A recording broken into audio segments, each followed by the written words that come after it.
nagtaranta yung pamilya at mga kaibigan niya. Yun pala, sumama sa amo. Nung nakausap siya ng pamilya niya, ay ng kaibigan niya, tinawanan niya lang. Nagtanan kasama ang employer. Isang Pinay OFW ang nawala at na-missing. Hinahanap ito ng kaibigan at kapamilya. Pero ito pala ay sumama sa kanyang employer. Tama ba ito? Ipapakita ko ang buong video sa inyo na totoo ang sinasabi ko.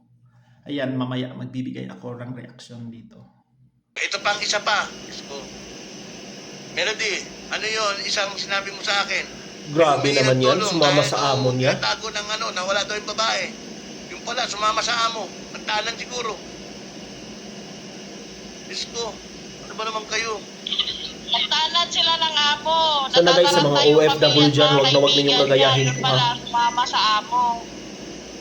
Nung nakausap siya ng pamilya niya, ay ng Nakakahiya to sa kaibigan image niya, ng ating mga Pilipino. Kahit yung iba hindi naggumawa ng kalokohan, nadadamay.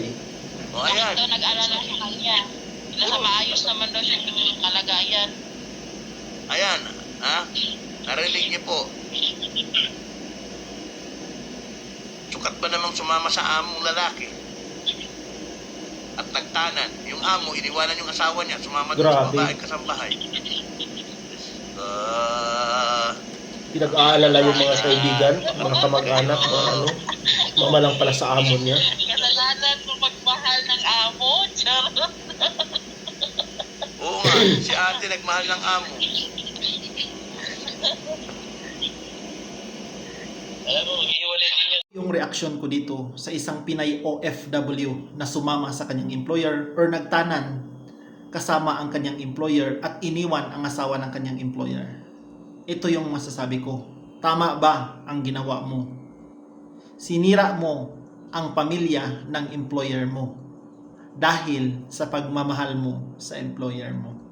Tama ba ang ginawa mo?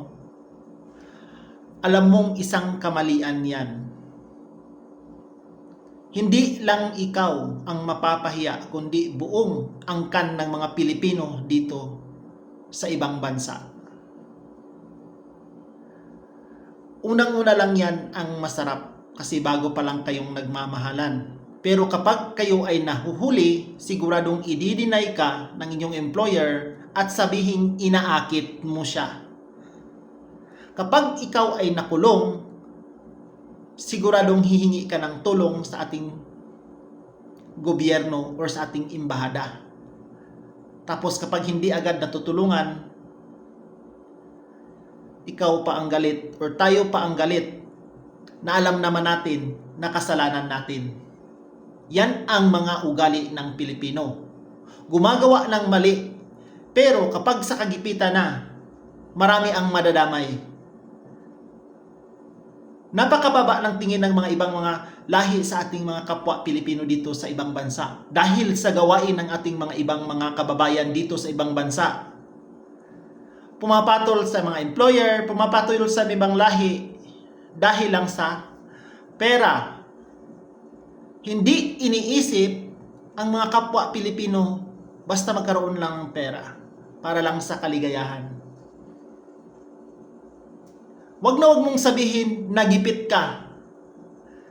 Pwede kang magtrabaho dito sa ibang bansa ng legal. Pumunta ka dito para magtrabaho. Pumunta ka dito para hindi mo sisirain ang ating mga kapwa Pilipino para lang sa mga kagustuhan ninyo. Isang mali yan. Sana hindi ka magka-problema balang araw at hindi ka hihingi ng tulong sa ating embahada o sa ating gobyerno.